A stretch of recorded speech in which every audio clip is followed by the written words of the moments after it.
Môre, welkom. Welkom. Ek het vanoggend met die opstanding. Kyk hierso. Ons kan nie anders as om die opstanding te preek nie. Maar met die opstanding is daar 'n woord wat ek graag wil bring veral vir die vrouens vanoggend. En ek is die Here so dankbaar dat ons so baie vrouens is vanoggend. Die Here regtig dankbaar. Ek wil vir ons wys met die opstanding wat 'n rol die vrouens gespeel het met die opstanding wat so kosbaar is. En hier is ons onder die bome op die kamparea van Horison. Maar ons begin het met die kamp amper 2 jaar terug en nou is ons weer terug hierso om 'n diens 'n bietjie hier buite te hou. En ja, dalk moet ons meer dienste weer buite hou en as dit warm is in plaas van die kerk, né? Kom ons bid saam. Hemelse Vader, Here, ons is vanoggend hier. En wat 'n voorreg om hier te kan wees. Met die wete dat ons weet Jesus Christus leef, hy het opgestaan. En Here, en hy is in ons. Hy leef in ons. En Here, dankie vir die prys wat U betaal het in die opstanding. U sit aan die regterhand van God die Vader en U is in beheer. Here, word verheerlik vanoggend in Jesus naam. Amen. Ek gaan dadelik oorgaan na die woord toe vanoggend. Ek wil hê as julle julle Bybels by julle het, of my oopmaak by die boek van Markus. Ons gaan weer terug na die boek van Markus toe. Ons het gister by die kruis op die berg waar ons diens gehou het ons 'n bietjie geraak aan die moordenaar Barabbas. En vanoggend gaan ons weer 'n glimp sien van hoe hulle verwys, hoe Petrus verwys weer terug na Barabbas toe, met hierdie opstanding van Christus. En kom ons begin met hierdie wonderlike gedeelte in die boek van Markus hoofstuk 16. Markus hoofstuk 16, en ek wil net sê, gepaard saam met dit, wat ons vanoggend doen, ons lees die teks, ons verduidelik die teks, en dan gaan ons die teks apply. En dit was die manier van die apostoliese prediking wat plaasgevind het in die vroeë kerk. That's apostolic preaching. Jy lees die teks, jy verduidelik die teks, en jy vat die teks en jy maak dit joune en jy leef dit. En dit is wat ons oogpunt is vanoggend. Vers 1, hoofstuk 16, vers 1.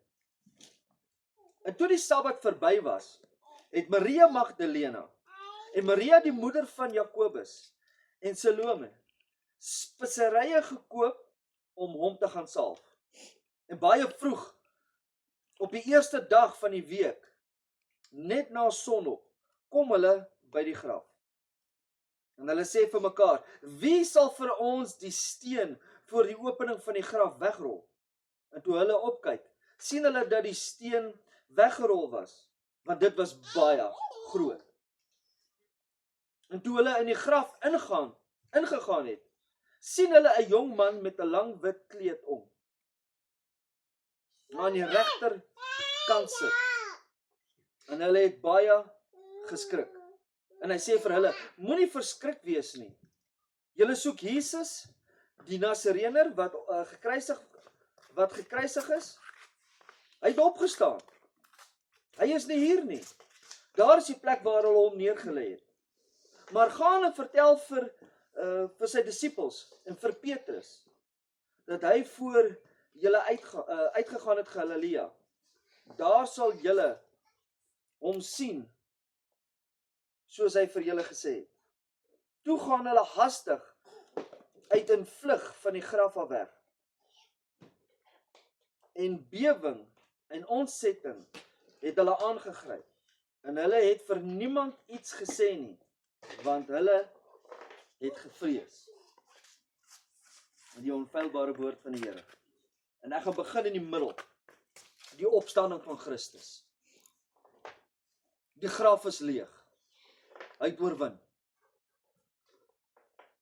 Sonder die opstanding van Jesus Christus, sou die dood van Jesus Christus net nog 'n dood gewees het van nog 'n man.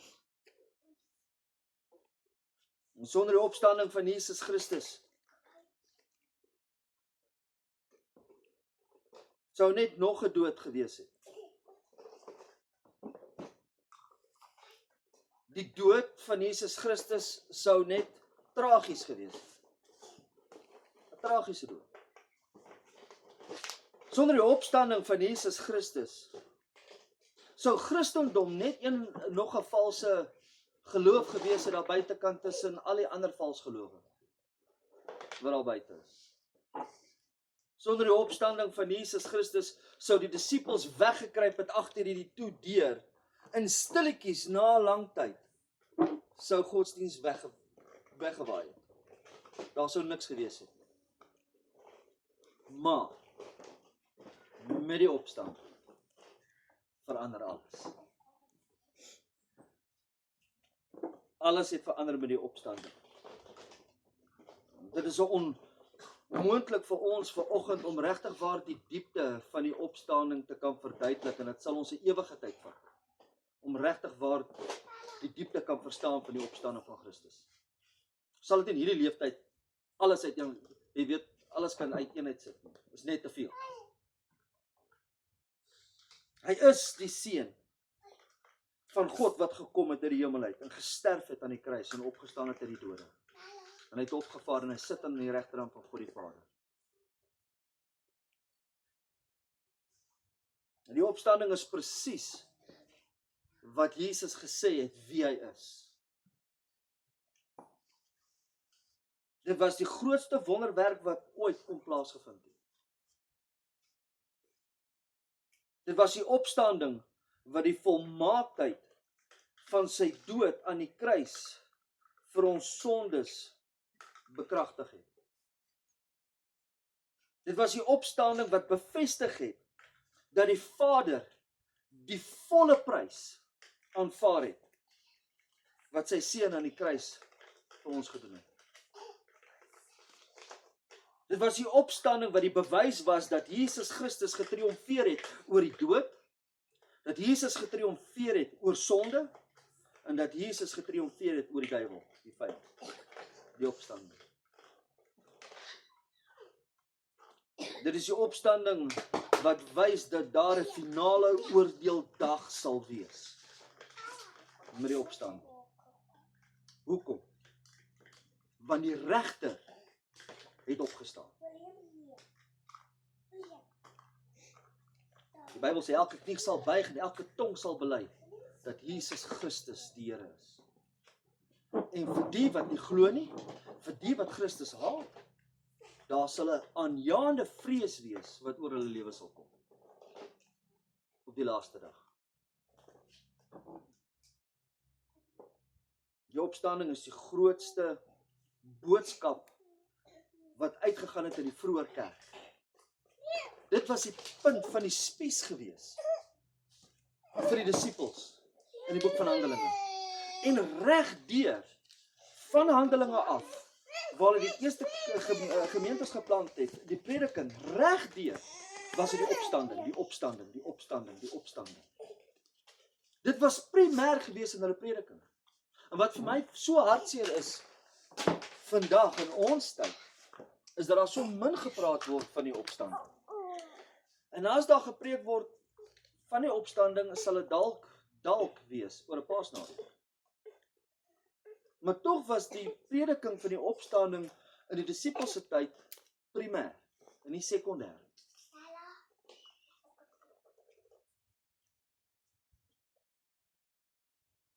As ons gaan na die boek van Handelinge toe, kyk hoe het die vroeë kerk, hoe het die opstanding geheers oor hulle prediking.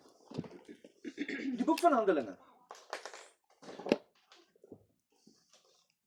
Ons almal ken hierdie gedeelte so goed, dis die uitstorting van die Heilige Gees, en hier kom apostel Petrus en hy begin die heel eerste prediking van die opstanding van Christus. 3000 mense kom op bekering, maar hoor wat sê hy hier? Hoor wat sê hy hier so in vers 23 en vers 24 van Handelinge hoofstuk 2.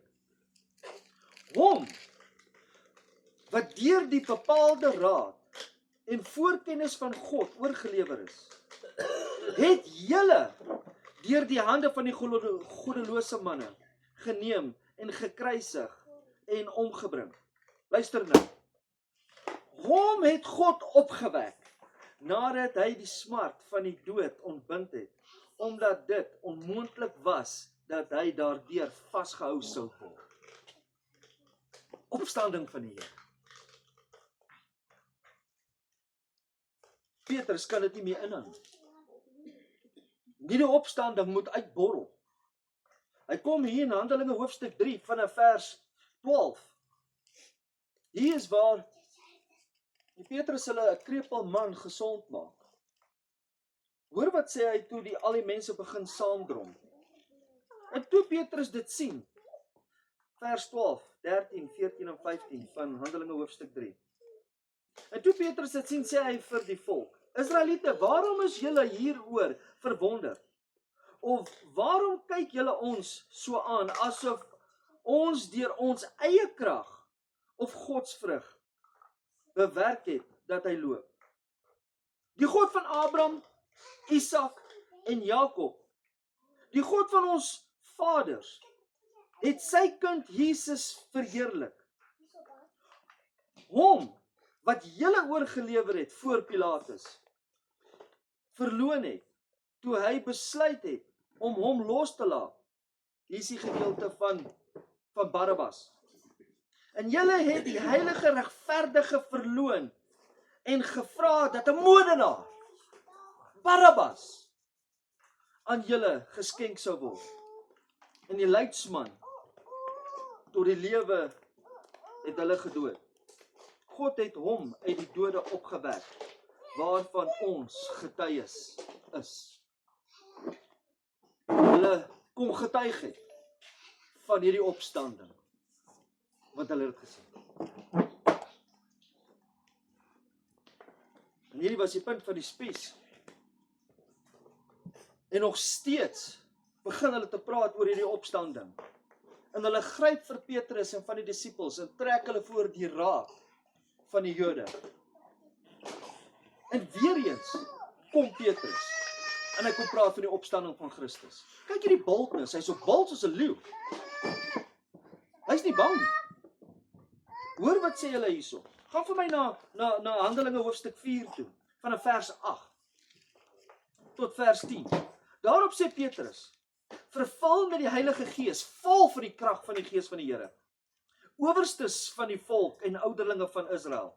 As ons vandag ondervra word oor die weldaad aan 'n siek man, waardeur hy gesond geword het, laat dit bekend wees aan julle almal en aan die hele volk van Israel, deur die naam van Jesus Christus die Nazarener, wat julle gekruisig het, maar wat God uit die dode opgewek het, dat deur hom hierdie man gesond voor julle staan.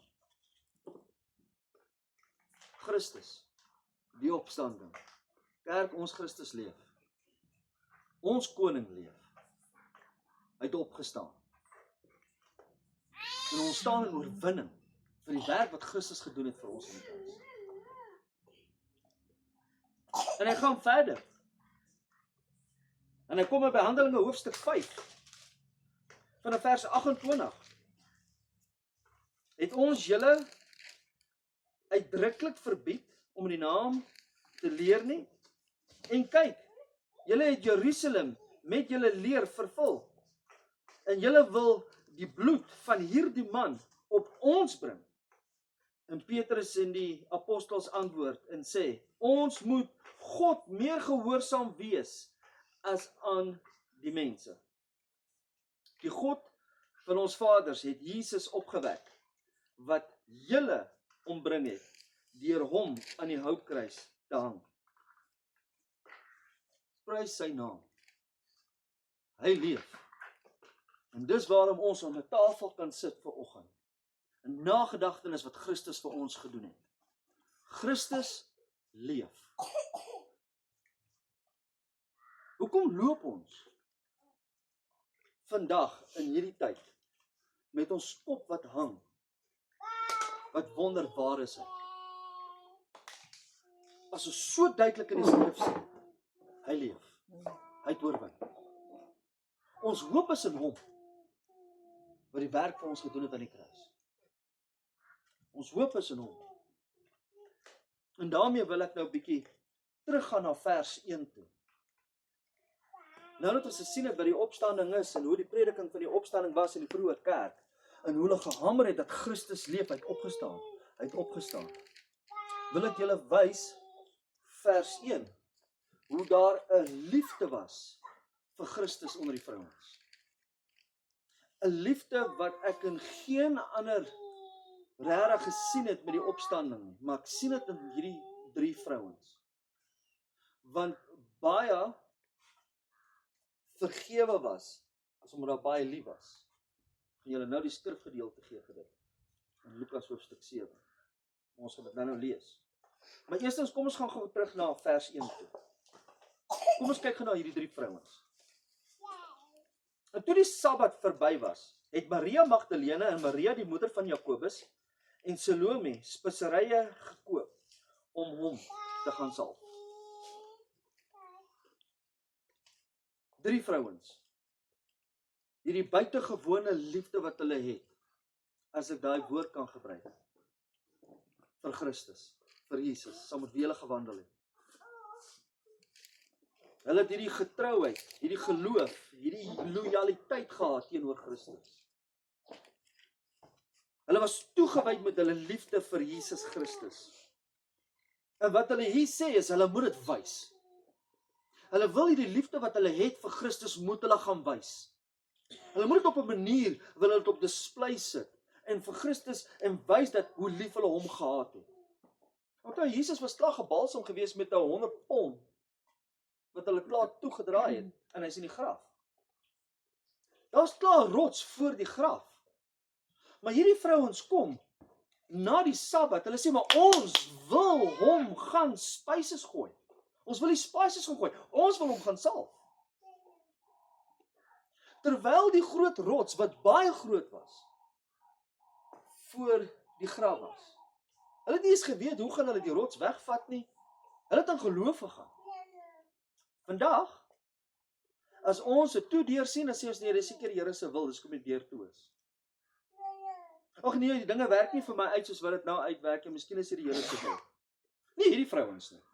Hierdie vrouens was bol. Hierdie vrouens het 'n geloof gehad. Al is hy toe, ons gaan. Ek moet by Christus uitkom. Ek moet hierdie liefde wys vir hom. Partykeer as dit reën, dan sê ons, is seker die Here se wil dat ek nie in die kerk toe moet gaan terwyl dit reën. Nee, hierdie vrouens. Hulle moet hierdie absolute, ongewone liefde wat ek sien by hierdie vrouens, moet hulle op display gaan sit. Ons weet, Sabbatdag, dit was die Vrydag aand 6:00 tot Saterdag aand 6:00 was die Sabbat. Alles was toe. Hulle kon nie enigiets koop of kos maak of enigiets nie. Maar na 6:00 die aand Saterdag het die marke oopgegaan, handeldryf het oopgegaan en dit was weer besig, het weer lewe in die dorp gekom. En hierdie vrouens was in hulle hart gewees al lank voor die tyd. Sodra hierdie winkels oopmaak, gaan ons gaan spices koop. Dit gaan ons kos. Dit gaan 'n bedrag kos. Dit gaan ons tyd kos. Dit gaan kos om in die dorp in te gaan. Maar ons gaan. Ons gaan spices kry.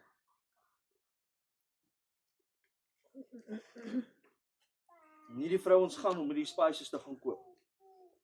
Want hulle wou iets doen. Die uitdrukking vir hulle liefde vir Christus wys. Dit was hierdie vrouens wat betroubaar, getrou, 'n toewyding gehad het teenoor Christus. Hulle het 'n opofferende liefde teenoor Christus gehad.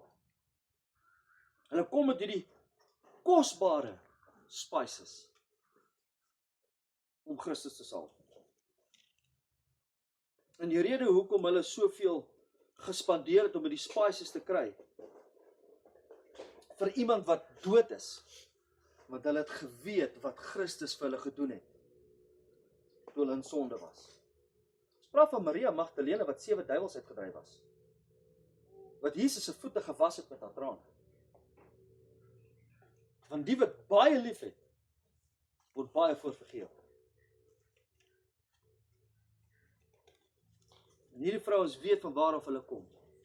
Hulle weet wat Christus gedoen het vir hulle. En hulle sê, ons moet by hom uitkom.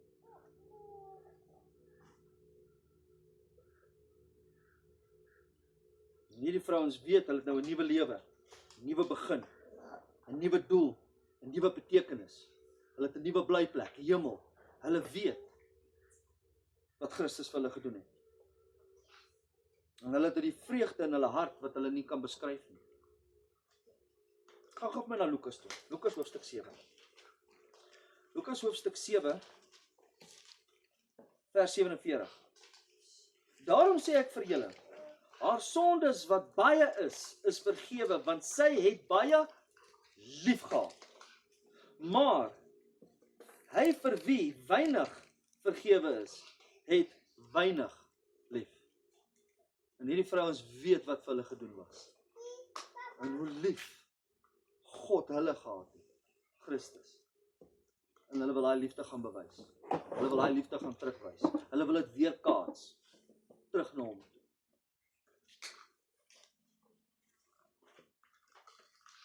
Om met speserye te salf, wys 'n ewige liefde, wat daar vir die een is wat dood is. Dis hoekom hulle in die Bybelse tyd gegaan het om speserye te gaan salf. Want hulle het dit uitgeact, die ewige liefde wat hulle het vir die persoon. En hulle wou dit gaan wys het. En dis 'n baie belangrike ding. So hierdie was nie net 'n gevoel gewees van hierdie drie vrouens nie. Hierdie was nie net 'n idee gewees nie. Hierdie was nie net woorde wat uit hulle mond uit gekom het nie. Hulle het aksie geneem. Hulle het gegaan om dit te gaan doen. Hulle moet hierdie liefde wys.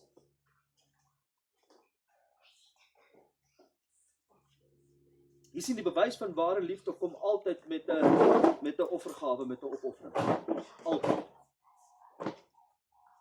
Is dit nie wat Jesus vir ons gedoen het nie in Johannes hoofstuk 3 vers 16, want so lief het God die wêreld gehad dat sy enigste gebore seun gegee. So God die Vader het sy liefde gewys vir ons om sy seun vir ons te gee as hierdie offer. Nou weer kaats hulle dit terug. Is dit nie wat ons moet doen nie?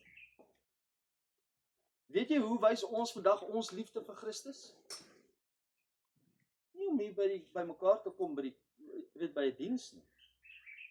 Ek glo met my hele hart en ek is oortuig daarvan met my hele hart. Een van die eerste maniere hoe ons wys dat ons Christus werklik lief het, is om ons naaste lief te hê.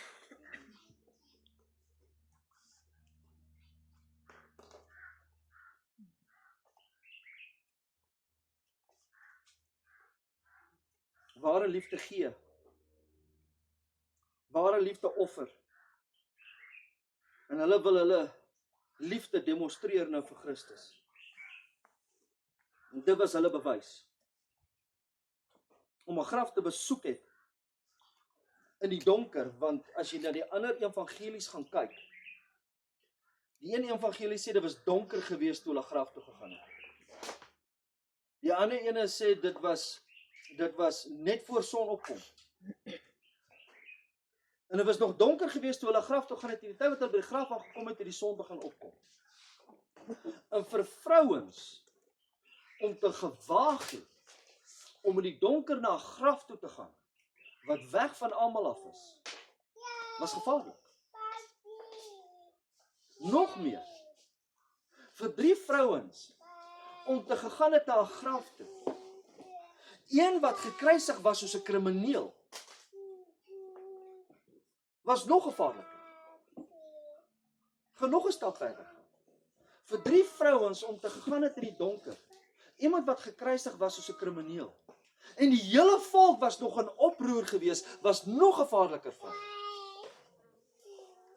En hulle het nie omgegee hoe dit met hulle gaan nie, hulle wil hulle liefde gaan wys vir Christus. Ons gaan.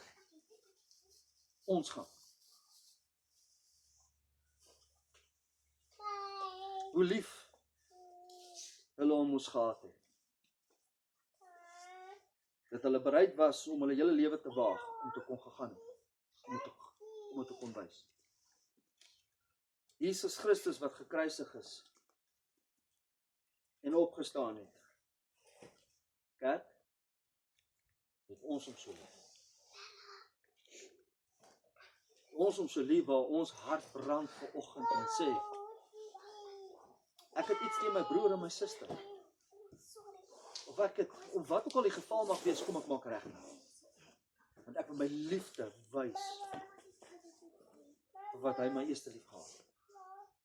En ek wil dit weer kaats.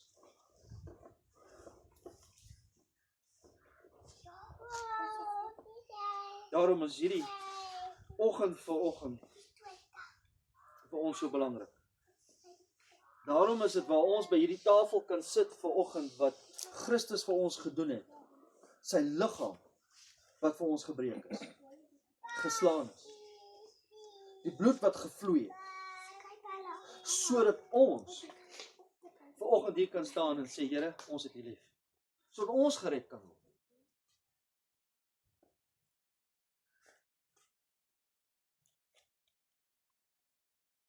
Sien, maar nou wil ons liefde wys aan hom. En die diepste motivering vir God is ons liefde vir Christus en Christus se liefde vir ons.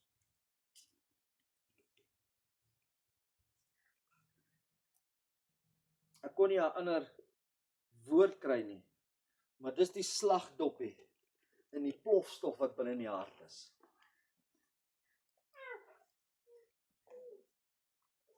God het ons so lief. En hy leef. Dis nie 'n dooie God nie. Dis 'n God wat opgestaan het en hy leef. En hy is wie hy sê hy is.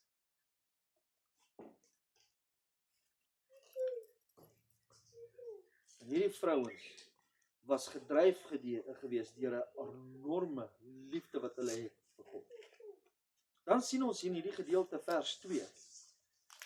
En baie vroeg, die eerste dag van die week, net na sonop, het hulle by die graf gekom. Hulle begin by die huis terwyl dit donker is, hulle eindig by die graf waar die son opkom. Hulle was gretig. Hulle was gereed. Niemand het hulle gesoebat en gesmeek om te gaan nie. Hier is 'n gedeelte net hier waar ons hier kan praat vir weke lank, hoe hierdie vrouens reg was om te gaan. Want hulle hart het gebrand. Hulle het 'n toewyding gehad. Dit was hulle eerste prioriteit gewees om hulle liefde te wys. Matteus hoofstuk 6 vers 33, soek julle die koninkryk van God en sy geregtigheid en al die dinge sal bygevoeg word. Hulle het Christus gesoek. Dit was die eerste prioriteit vir hulle. Christus. Hulle doen dit vir Christus wanneer dit die onmoontlikheid tyd. Hulle doen hierdie vir Christus wanneer dit nie van toepaslik was nie. Hulle doen dit vir Christus wanneer dit nie vir hulle gemaklik was nie. Hulle doen hierdie liefde, hulle bring hierdie liefde na Christus, nie wanneer dit baie populêr was nie. Hulle doen dit vir Jesus Christus, terwyl dit verskriklik gevaarlik was vir hulle. En hulle weerkaats die liefde vir hom. Ons sien ons in vers 3 en vers 4. En hulle het vir mekaar, en hulle sê vir mekaar, wie sal vir ons die steen voor die opening van die graf wegrol? Hulle weet die steen was daar. Die geloof wat hulle gehad het, of God gaan dit doen, of iemand gaan ons kry om dit te doen, maar daar gaan, hierdie rots gaan weggevat word. En soos ek vroeër gesê het, hulle het nie gesê, okay, maar die rots is daar, die Here se wil, ons kan nie gaan nie. En ons is so baie vinnig om sulke tipe goed toe te skryf in ons lewe, in ons besighede, in verhoudings, en deals wat ons doen, en al hierdie goed, ag nee, die deur is toe, miskien is dit nie vir my nie. Wie sê vir jou dit? Hierdie rots is toe, gaan nie by Christus kan uitkom nie. Hierdie vrouens, God sal 'n weg maak. En God het 'n weg gemaak, waar daar geen weg is nie. Hy het sy seun gestuur vir my en vir jou. En God het 'n weg gemaak vir die vrouens om daar uit te kom. En hier sit hierdie man met die wit kleed aan die regterkant, waar Christus gelê het. Kyk, dis die plek. Dis waar hy gelê het. Hy het opgestaan. Gaan sê dit vir sy disippels en vir Petrus.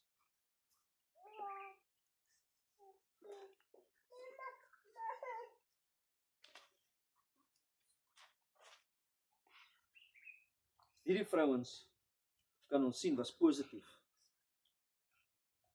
Hulle het 'n verwagting gehad.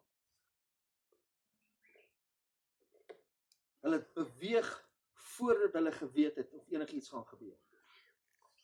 That's faith. That's faith.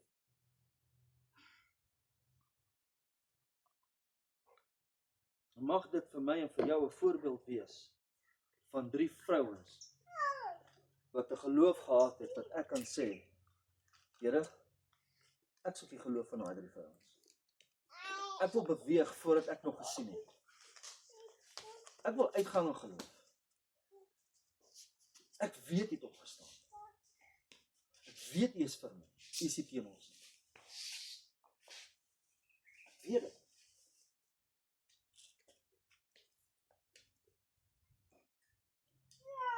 Dat ons so uitverkoop kan wees met ons liefde teenoor God.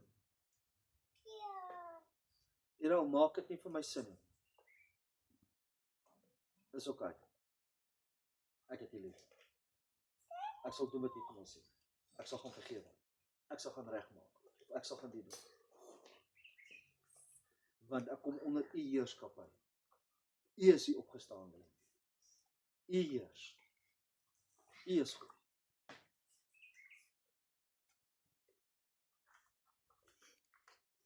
En dit bring ons by hierdie tafel. Hierdie opgestaande Heer wat nou in ons leef, wat in ons hart is Christus nou in ons. En daarom kan ons nou aan tafel toe kom. En daarom kan ons by 'n tafel kom waar die liggaam gebreek is. En nagedagtenis wat Christus vir ons gedoen het. Hier is nie net 'n ritueel nie. Hier is nie 'n ritueel nie. Hier is nie net 'n kerk, 'n apostoliese kerk of een of ander dominasie wat nou gesê het, maar hier is Christus. Hier is 'n nagedagtenis waar die kinders van die Here by hierdie tafel kom. En ons kom sit aan 'n tafel wat vir ons moontlik gemaak het, waar ons kan triomfeer, waar ons weet Christus het opgestaan. Ons is gewas deur die bloed van die lam. Ons is skoon. Ons wat groot sondaars was, is baie vergewe. Daarom het ons baie lief. Want hy het ons eers lief.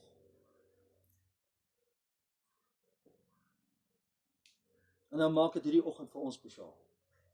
Soos elke oggend. Here, ons wil deel aan hierdie tafel.